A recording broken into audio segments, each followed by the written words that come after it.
এবার একটা ছবি আপনাদের সামনে রাখবো, যেটা কলকাতা বন্দরের মেটিয়া বুরুজ এলাকায় দেখা গিয়েছে। দুই সন্তানের বয়সের ফারাক 1 মাসেরও কম। এক কন্যা সন্তানের জন্মের তারিখ 1990 সালের 5ই ডিসেম্বর, অন্য সন্তানের জন্মের তারিখ 1991 সালের 1 জানুয়ারি।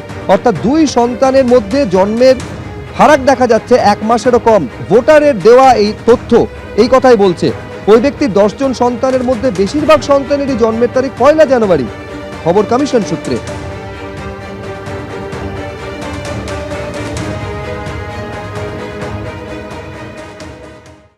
নির্বাচনের আগে রাজনৈতিক মঞ্চ থেকে দেদার প্রবচন কানে আসছে, কিন্তু সেই সব প্রবচন স্ক্যান করে আদতে কি সারমর্ম উদ্ধার করেছে জেনজি?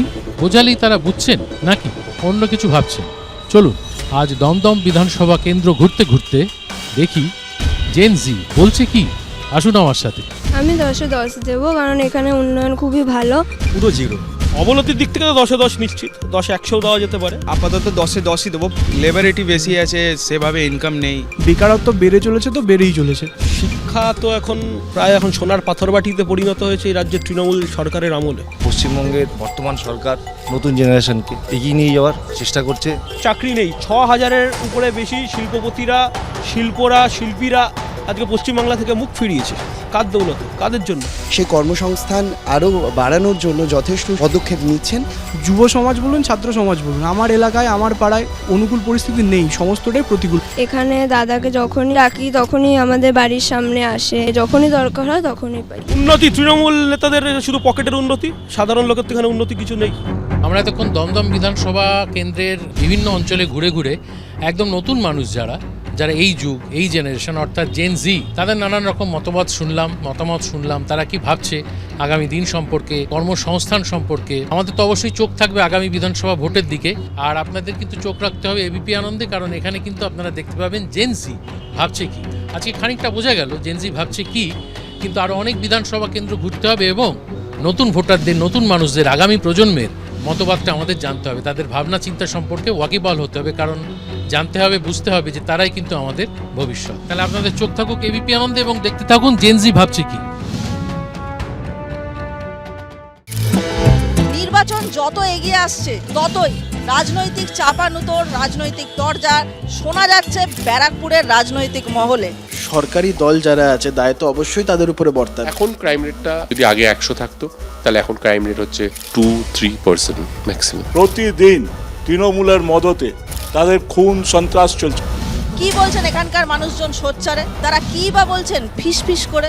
শোনার চেষ্টা করব সেই সব কিছুই, কান পাতবো ব্যারাকপুর অঞ্চলে। তাহলে চলুন ঘুরে দেখি ব্যারাকপুর।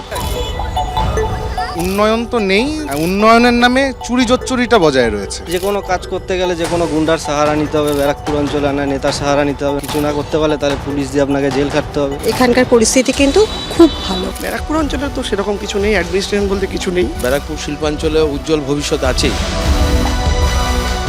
ব্যারাকপুর পৌরসভা, টিটাগড় পৌরসভা, আর এই দুই পৌরসভার যত ওয়ার্ড আছে সেই সবকটাই কিন্তু ব্যারাকপুর বিধানসভা কেন্দ্রের অন্তর্গত। গত বিধানসভা ভোটে এখান থেকে তৃণমূলের প্রার্থী হয়ে জিতেছিলেন রাজ চক্রবর্তী, পেয়েছিলেন প্রায় 69,000 ভোট। দ্বিতীয় স্থানে ছিলেন বিজেপির প্রার্থী চন্দ্রমণি শুক্ল, তিনিও পেয়েছিলেন 59,000-এরও বেশি ভোট। রাজ চক্রবর্তীকে এখানে শুধুমাত্র বিভিন্ন অনুষ্ঠানে পাওয়া যায়, সাধারণ মানুষ নিজের দুঃখ দুর্দশার কথা বলার জন্য রাজ চক্রবর্তীকে পান না। আমাদের মাননীয় মুখ্যমন্ত্রী মমতা বন্দ্যোপাধ্যায় মানুষের জন্য 365 দিন ভাবে এবং নানা রকম ভাবে মানুষের পাশে থাকে। ব্যারাকপুর অঞ্চলকে ইন্ডাস্ট্রিয়াল ডেড বডি বলা হচ্ছে, কাদের ওপর দায় চাপাবে? অবশ্যই তৃণমূল। সরকারি দল যারা আছে দায়িত্ব অবশ্যই তাদের উপরে বর্তাবে। সবাই মিলে এটা শুরু করেছে সিপিএম, তারপরে বিজেপি। তৃণমূলের যিনি বিধায়ক, তার নেতৃত্বে যারা এখন কাউন্সিলর হয়েছে, তার একটা বড় অংশ সমাজ বিরোধী। মানুষের হাতে কাজ নেই বলে এই ইন্ডাস্ট্রিয়াল বেল্টে ক্রিমিনালাইজেশন বাড়ছে। অনেকটা কন্ট্রোল, অনেকটাই ক্রাইম রেট কমেছে। এই বিভাজনের রাজনীতির বিরুদ্ধে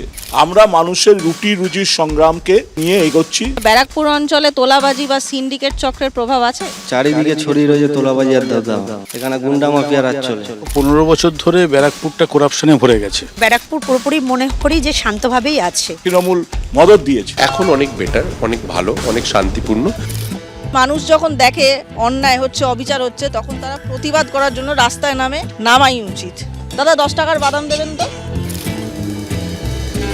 এই এসআইআর কিন্তু জনসমক্ষে এসছে এবং মানুষ ভীষণভাবে হ্যারাস হচ্ছে। আমরাও তো বলছি মানুষ অসুবিধার সম্মুখীন হচ্ছে, অহেতুক মানুষকে হয়রানি করবে সে যেই করুন না কেন, আমরা রাজনৈতিক দল হিসেবে সেটাকে কখনো মান্যতা দিতে পারি না। সব ঢপবাজি সোশ্যাল মিডিয়ার পলিটিক্স ওরা করে, বেসিক্যালি ওদের কোনো কাজ নেই মানুষকে বিচলিত করা, মানুষকে বিব্রত করা। এটা কিন্তু একটা ব্যাড ডিমার্কেশন হবে। 2011 থেকে টিল আজকের ডেট অব্দি অন্তত বিগত 14-15 বছরে ব্যারাকপুর একটা জঞ্জালযুক্ত শহর হয়ে গেছে। এডুকেশন ফিল্ড এবং যে সমস্ত সেক্টরগুলো আছে যেখানে কিন্তু ম্যান পাওয়ারটা লাগেই, সেক্ষেত্রে সেই কর্মসংস্থানগুলো তো রয়েছে। আগের বছরের ডিসেম্বর মাসে প্রায় 4খানা কারখানা বন্ধ হয়ে গিয়েছে। এই বিষয়ে দায় কাদের ওপর বর্তায় বলে আপনার মনে হয়? সম্পূর্ণটা এই রাজ্যের শাসক দল যারা, যেখানে কলকারখানার জমি পাচ্ছে সেখানটা রিয়েল এস্টেটের প্রজেক্ট করবে, পয়সা করি কামাবে। কেন্দ্রীয় সরকারও এর জন্য দায়ী, এর জন্য আমাদের রাজ্য সরকারও দায়ী। শ্রমিকদেরকে ডিপ্রাইভ করে, মালিকদের সাথে একটা গোপন আতাত করে শাসক দলের নেতারা শুধু নিজেদের পকেট ভরতে ব্যস্ত।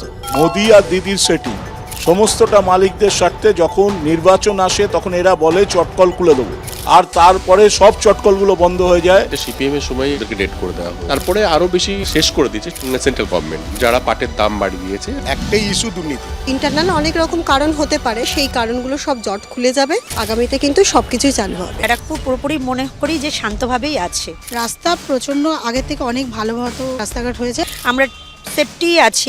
আগে যে অভাবটা ছিল সোসাইটিতে, আজকে কিন্তু সেই অভাবটা নেই। ব্যারাকপুরকে এইভাবে আর কেউ চিনতে পারে না।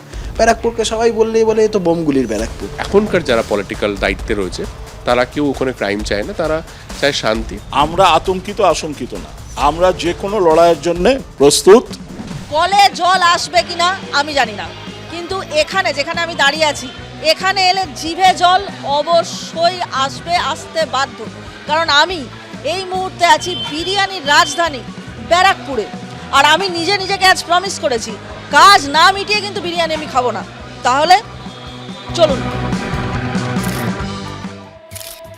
বলেছিলাম কাজের শেষে বিরিয়ানি খাবো।